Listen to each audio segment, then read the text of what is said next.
네, 이명박 전 대통령은 검찰 조사를 마친 뒤에 곧장 집으로 향했는데 검찰 청사로 향할 때와 마찬가지로 자택 앞에서 지지자나 측근들과의 인사 없이 차량을 타고 곧바로 자택 안으로 들어갔습니다. 현장에 나가 있는 취재기자 연결해 상황 살펴보겠습니다. 박현우 기자.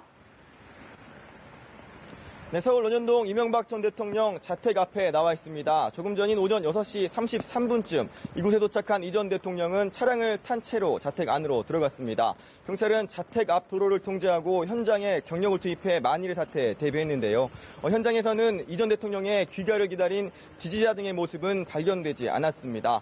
반면 100여일 전부터 이 전 대통령의 구속 등을 촉구하며 진행해온 1인 시위는 현재 이 시간에도 진행되고 있는 모습입니다. 검찰 청사로 향할 때와 마찬가지로 조사를 마치고 돌아올 때 분위기도 1년 전 박근혜 대통령 때와는 사뭇 다른 상황입니다. 박 전 대통령 귀가 때는 자택 근처에 적지 않은 지지자와 친박계 의원들이 현장을 지키며 박 전 대통령을 맞았고 박 전 대통령도 의원들에게 차에서 내려 감사의 말을 전하기도 했는데요. 이 전 대통령의 경우 비도 내리고 있는 데다 특별히 자택 앞으로 마중 나온 지지자 등이 없어 바로 자택으로 향한 것으로 보입니다. 다만 맹형규 전 행안부 장관과 권재진 전 법무부 장관, 유인촌 전 문체부 장관, 김효재, 이동관 전 청와대 수석 등 일부 측근들이 자택 안으로 들어가는 모습이 목격되기도 했는데요.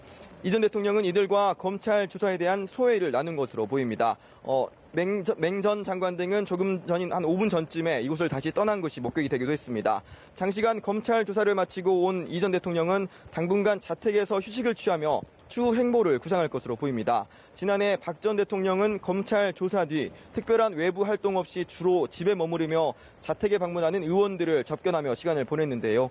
박 전 대통령에 대한 구속영장이 소환 엿새 뒤 청구됐던 만큼 이 전 대통령도 운명을 가를 향후 일주일 변호인단과 추후 절차에 대해서도 논의할 것으로 보입니다.